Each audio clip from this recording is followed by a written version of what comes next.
Hello there everybody, Sam's Trains here, welcome back to the railway and welcome to another review. Up today it's a beautiful steam loco from Bachmann.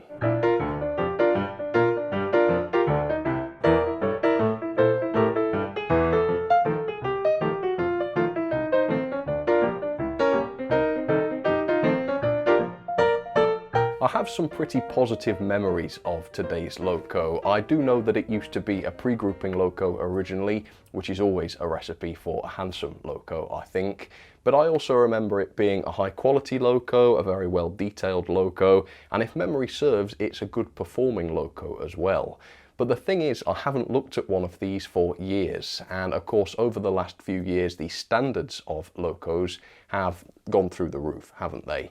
Much higher quality locos these days, the detail is higher than ever and the performance generally is on the rise as well. However, today's loco is still available and quite expensively too in some places, so I'm quite curious to revisit it to see whether it still holds up to modern standards and to see whether my positive memories of this loco are deserved. So today's engine is this. It is the Bachmann C-Class. Mine is in the southern livery, which is beautiful because it's got some green lining on it. Really pleased with that. However, it's not the livery I would have preferred to have this loco in, because Bachmann did produce an SECR green version of this model once or twice. I never got one of those because they were very expensive, much more than I paid for this one. But yeah, they looked seriously gorgeous. This one's pretty nice as well, but it's not the same as the SECR green. Like I say, these models are still available today. The RRP is £204.95, which is rather pricey, I think, for a loco of this age and size. However, some of the retailers have these reduced quite considerably now. The Model Centre, for instance, has these reduced to £102.48. And if memory serves, that is a very good price indeed for a relatively high quality loco such as this one. But is it? Is it as good as I remember? Today we are going to find out. Here we go with the Bachmann C-Class. And through the front of the box, this might just look like a plain black locomotive, and that's because the decoration on this is quite subtle.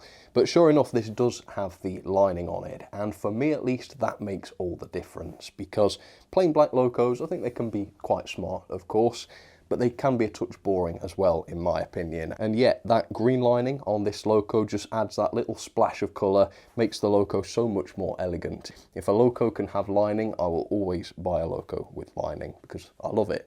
Anyway, let me show you the end of the box. So the product code for mine is 31-461. It is a C-Class, number 1256, and it is indeed in the Southern Black. And if you wanted to chip one of these with DCC, you need a 21-pin DCC decoder. And if I show you the back of the box, you can see we have a brief history of this class, and if you'd like to pause and read that, feel free to, although I will tell you a bit more about the C-Class in just a moment.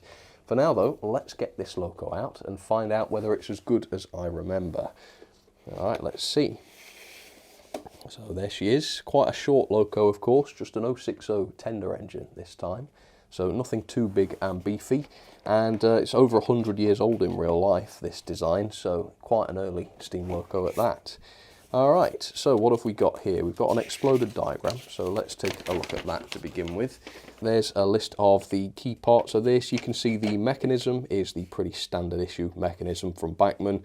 Can motor, a gear train, goes down to the driving axle. I remember the mechanism on this isn't the best, but it's certainly better than some Bachmann locos from this period, so you got that. Here's a bit more info. We've got a bit about running in, that's fine, curves, body shell removal, and there are diagrams to show you where the body screws are.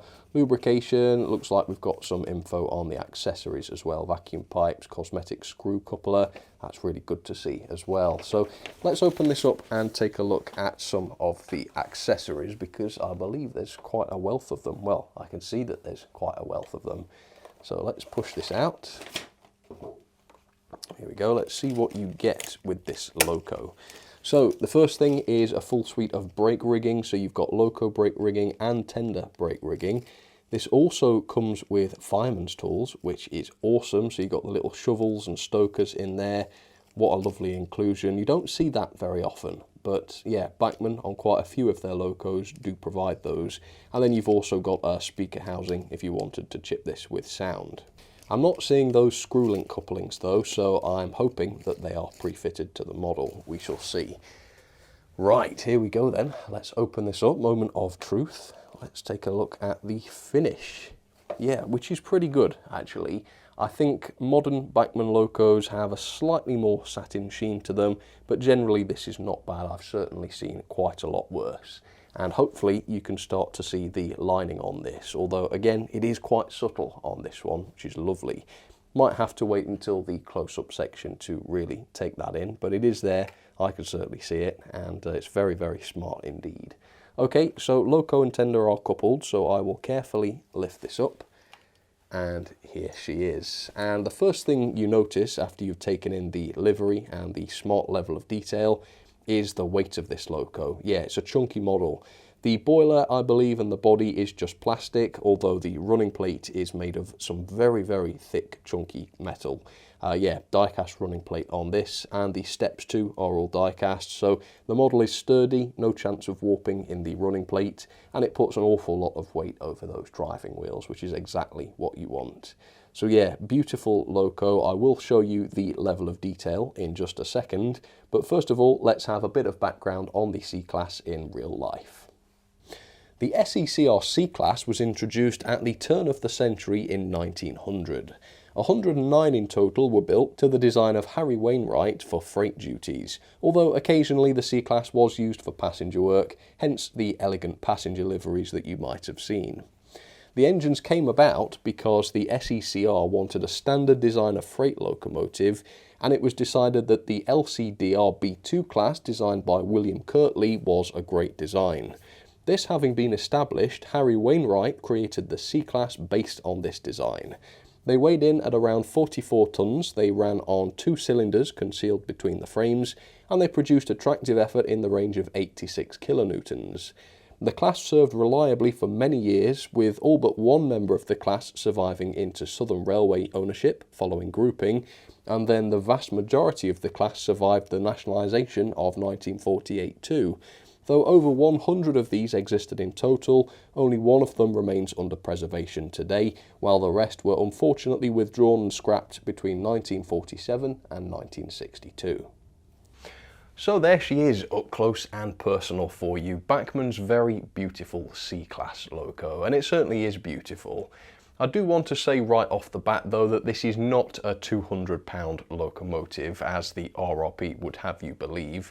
This is quite an average loco in terms of complexity in contrast with its well above average price tag. However, if you can find this at the heavily discounted rate that several retailers are offering, the Model Centre for instance, who offer this within a stone's throw of £100 at the moment, then this is worth every penny because, like I say, it's a beautiful loco with a very decent level of finesse and detail. It's a heavy loco as well, or reasonably so, 254 grams, which is less than a Hornby J15, but that's because the J15 has a fully die-cast boiler, but it is quite a bit more than the Oxford J27, which also just has the die-cast running plate. So I would say for the loco's size, this die-cast running plate has served the loco well, and this combined with the die-cast chassis makes it a decently heavy loco. The level of finesse is pretty high as well. There's just one or two things that let this down. The fit of the cab to the running plate, that's not brilliant. Whether that is as this loco came from the factory though, I can't be sure because I've had this for a few years. Not much of a big deal. Things that will have been from the factory though will be of course the visible chassis block here, which unfortunately just pokes out in front of the firebox. They're just a few millimeters away from having that hidden, except unfortunately, yeah, it's visible. And then you've got some of the parts such as the dome on top of the boiler, which is not a great fit. It fits into a sort of recess in the boiler, and they've left quite a gap around that part just to make sure it fits properly. I've seen that done better on other locos, I would say. In terms of the decoration though, while this loco is quite simple, it has been decorated very nicely. The finish under the lights looks even better than it did a minute ago. Yeah, pretty good satin finish on this, but of course it is the lining that really makes this loco stand out. Very subtle, almost looks like a plain black loco from a distance, but the lining is there and it is excellent, as you can see, very precise. And even the running plate and the steps and such have lining on them. Again, very easy to miss, but if you're looking for it, it is there. There's a few other painted details too, such as the running number on the side of the cab. This is just printed on, of course. You don't get an etched version of this included with the model, but it is a high quality print at least. And then of course the front buffer beam is separately painted as well, where the running number is also duplicated. The level of detail, I would say, given that this model is getting on in years now, is really quite marvellous. You've got wire handrails across the boiler, which looks good. You've got the tiny little valves coming down from the boiler, which are separately fitted pieces. And then over on the other side, you've got the steam-powered reversing gear, which is all modelled in high detail. Some of the details across the boiler are just moulded, such as this pipework here. On more recent locos that still cost the same as this actually, such as the Dapol D1, those pipes were separately fitted and they looked a lot better for it. The D1, incidentally, at the same price as this, at the full price, is a much more complex and feature-packed loco than this, which is why I say the value here isn't fantastic, at least not at the full price. The buffer beams are incredibly well done. You've got metal sprung buffers. Let me show that. There you go. You have, of course, got the screw-link couplings pre-fitted, which look excellent. They are the fully moving type. Very, very good to see that. There is a front coupling for the front of the loco, but I just haven't got that fitted at the moment. But yeah, there is the full NEM apparatus there if you wanted to do that. You've got a vacuum pipe pre-fitted as well, which is a nicely moulded piece. And of course, you've got the full set of lamp brackets just above that buffer beam as well. The smoke box door has the usual level of detail on it, including the lamp bracket just above, the wire handrails, and then the separately fitted and very straight and very fine smoke box dart. That looks really good. The detail along the running plate looks great as well, plenty of riveting and other details going on here, although there is no detail between the frames. Again, a modern and expensive loco, really like this one, should have a bit of detail between the frames just to catch the eye when the model is viewed from a certain angle. Yeah, it's not a massive deal, but I would have preferred to have seen that. The chassis is relatively nicely detailed as well. You've got the sanding pipes and the sand boxes too, and the wheels themselves are cast and then blackened. I think they look very good. And then you've also got the cast, I would say, as opposed to sort of punched coupling rods, which again are very nice and fine. Up on top of the boiler, you've got the safety valve assembly, which appears to be made of metal, at least in part. Very, very fine piece. And then the whistle up on top of the cab also appears to be a metal piece, and that too is very fine. The cab is a beautiful area as well. Some very realistic glazing on the front there. Cab doors fitted. I can't remember whether I've had to re-glue these on or not in the past because they do look a little messy in places, but either way, cab doors, nice to see. But it is the cab detail itself, the interior, that is so wonderful.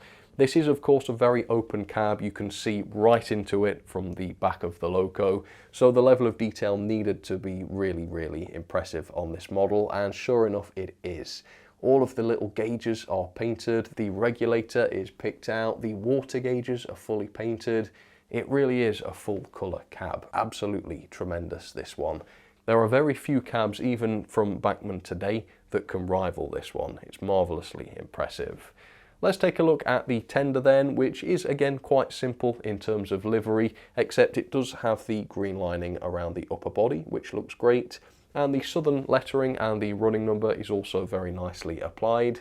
The underframe is particularly impressive on this one. The axle box detailing and the springs, they are all very, very well moulded, and you've also got some of the brake rigging moulded on here as well, although you would have to fit the brake rigging that was included in the accessories bag to finish that off. The coal load is a die-cast piece, which makes it removable as well. It's got quite a glossy finish to it, but the detail is definitely there. You've got some cab controls on the front of the tender as well, which are separately painted, and you do have a tender full plate which is free to pivot as well. Around the back there's quite a wealth of detail, including separately fitted lamp brackets, steps, more printed detail including the running number, and another highly detailed buffer beam complete with screw-link couplings and sprung buffers. The NEM coupling has been pre-fitted to the back of the tender, and it's got a slight spring to it just to allow everything to work well around the curves. So apart from the cab, this loco is not blowing me away. It's got a very average level of detail, which is surprising given its very, very high RRP. It is, however, a very high quality model, which I like a lot. It feels sturdy in the hands and I haven't got details dropping off this, which is great. And as usual from Bachmann, the decoration is very much top notch as well. So with that, we're going to get this down onto the track. I will open this up as well to show you the mechanism and assess the quality there. And then of course we'll get it running and we will see how well this loco performs. So let's get started. So there she is, Bachmann's beautiful C-Class down onto the track, and I will show you the performance in just a second. First though, let's talk a little bit about the mechanism, and it's quite hard to put my finger on the mechanism really. I think aspects of it are pretty good, but shall we say it's a design without flair, and there are other aspects of it which really show the loco's age. For instance, the loco to tender drawbar is a very indefinite connection and it's obviously very easy to uncouple the two, which leaves the wires to take up the slack, and obviously that's not ideal. There is power between the loco and tender because obviously the motor's in the loco and the DCC socket is in the tender, but you've got this ungainly wire connector which reaches beyond the first set of wheels, and invariably those wires interfere with the axle, which is a strange design. Despite the electrical connection between the two though, there are no pickups on any of the tender wheels, which is quite bad really because they could have easily fitted some tender pickups. So all of the picking up is done via the loco wheels, which all have wiper pickups on them. Now the base keeper plate is reasonably easy to remove, although it is kind of hooked around the front end of the loco, so it's not that convenient. But anyway, 4 screws and you can pull the base keeper off, and it is fully removable with spring-loaded contacts so that you can clean and access the axles and also the pickups. That's quite rare for Bachmann locos of this era. A lot of them tend to be hardwired, so that's good. Also, proper bearings on the driving axles, again quite rare for Bachmann locos of this era, but this one has them, which is really good. Single driven axle, just the centre set of wheels are driven, so it's nice and simple, no over engineering here. And then the body removal is quite pain-free as well. I just left the 2 end screws out from removing the base keeper plate, and you're free to pull the chassis out. Now this is a very bare bones chassis with no frills, it has no lights, no speakers. I do feel that if Bachmann are expecting people to shell out over £200 potentially for this, then it really should have those extra frills, but it doesn't. You've got a very basic motor here with no flywheel. Not sure whether it's a 3 or a 5 pole, I can't tell without taking it apart, but I can say that it's got the capacitors badly bodged onto it in the way that only Bachmann does. But whatever, it doesn't affect anything, it just doesn't look very professional, does it? And then in terms of the gauging, 14.2mm back to back, quite reliably actually, which is fairly close to the standard. So it's an unimpressive mechanism which kind of does the bare minimum but nothing more. It's okay for a budget loco, but I think it's pushing it a bit really, isn't it, to ask for over £200 RRP for this. Yeah, don't be paying that. Anyway, let's take a look at the performance then. Does the loco still work after all this time? And the answer is yes, because I've just tested it, but you know, got to keep up the pretense. As you can see, really nice and smooth, good and quiet, and actually the pickups on the loco are nice and reliable. I will take some of the credit for that because I do regularly service this loco and clean and adjust the pickups where necessary. And because this loco has no tender pickups, that is something that you will have to do with this loco, otherwise it's going to start to get unreliable. But as you can see, because I've kept mine nice and clean and looked after, it doesn't struggle with its just 6 pickups. So yeah, overall it's not too bad. So as we've seen, it's nice and smooth at the medium speeds, but what's it like at the crawl? Let's find out. Let's give it some gentle juice and let's see. I'm turning up. Still turning up. Still turning up. I can hear a gentle buzzing. Oh, bit of a jump. A bit more then. Let's keep going. And a bit more. It's trying. So, yeah, it's very slow, but it's not very smooth. So I would guess that this is a 3-pole motor.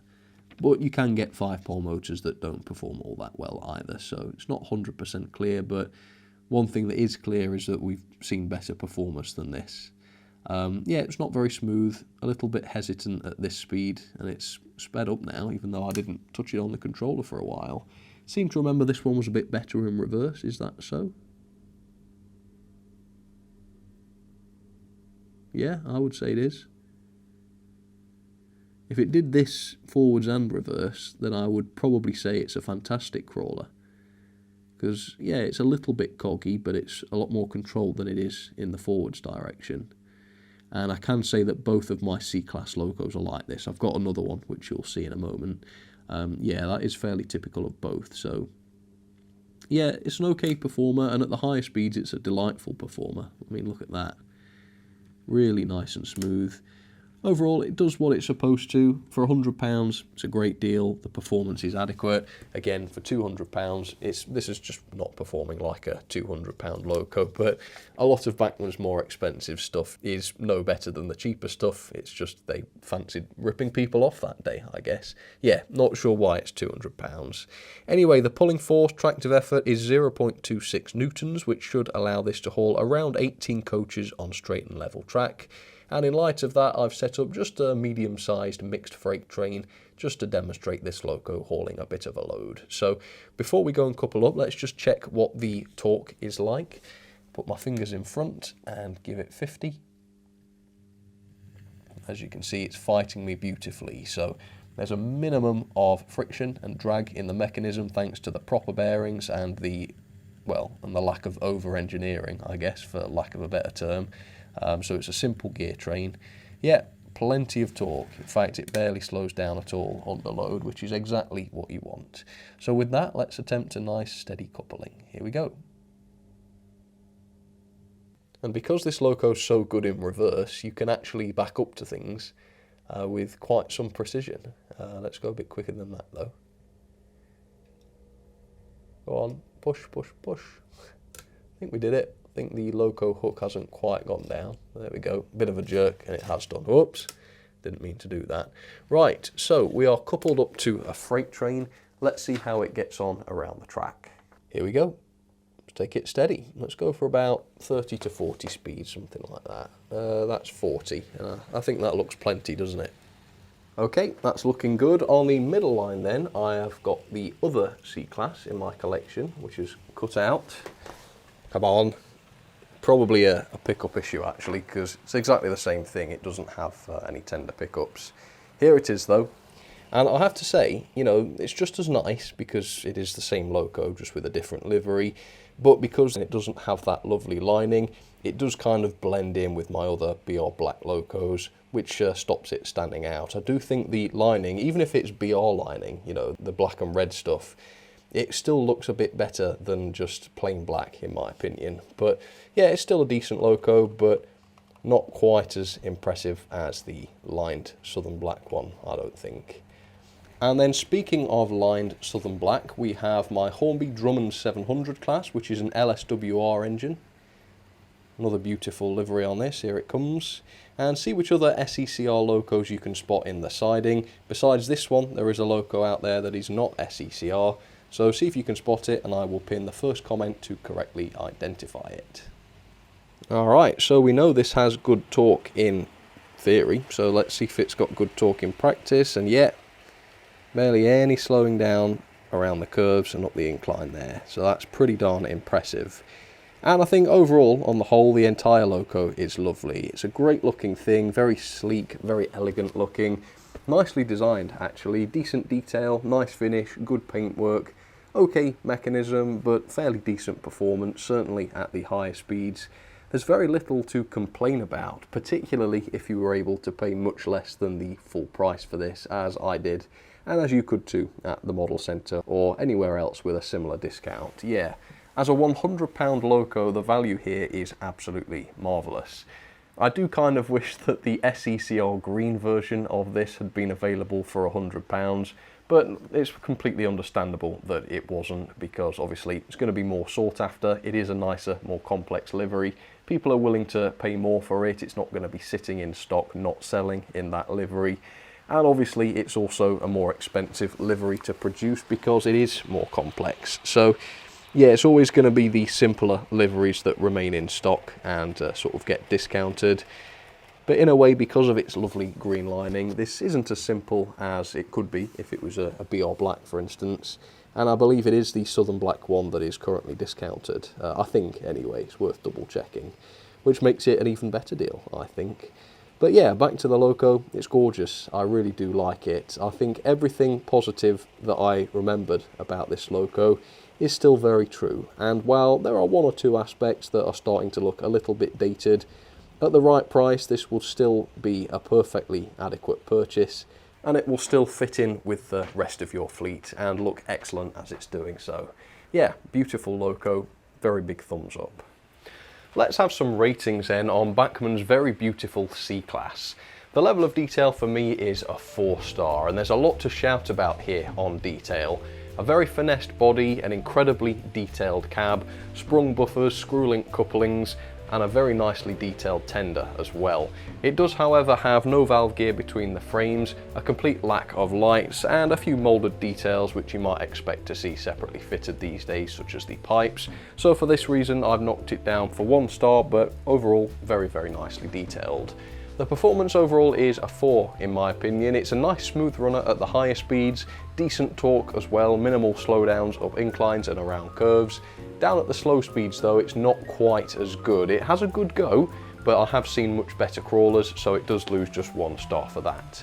The pulling power is kind of so-so, 0.26 newtons or 18 coaches. That is less than a Bachmann 3F and a J11, but it is more than a Hornby J15 or a J27 from Oxford.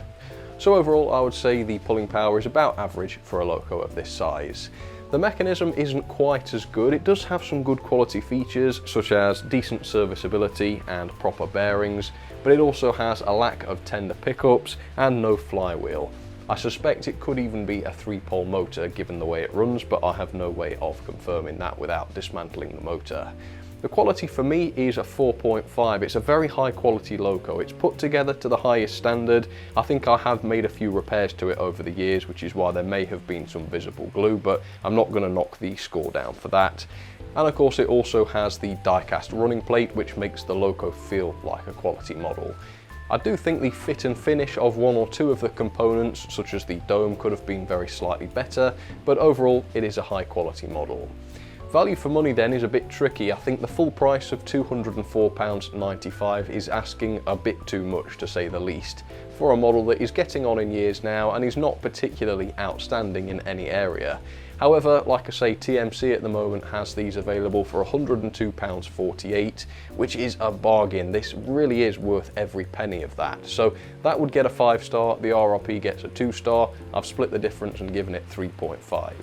Overall then, that is 7.54 out of 10, or a grade of C. How absolutely perfect for the C-Class. I did not engineer that to be the case, that's just worked out that way. Yep, grade C, pretty good actually, to be fair, given the Loco's age. Into the logbook it goes, where it is 14th place above the glass box and above the Helgen ES1. Well folks, that will do it for yet another review. Yeah, I've really enjoyed revisiting this Loco. It's a beauty, isn't it? And I will keep my eyes peeled for an SECR green one. Not sure if I will buy one at £200, so I don't know. Probably will never end up getting one, but if I do, I will be sure to let you know, and I'll probably just review it because I think it will be different enough to justify that. But that's all I have to say for now. Please let me know what you think about this Loco by leaving a comment. Have you got one? Have you got the SECR green one? Was it worth it? If so, I have a suspicion the answer would be yes, but I don't own one myself, so I don't know for sure. Thank you again for watching, and I will see you again very, very soon for another review. Alright, cheers folks, you take care.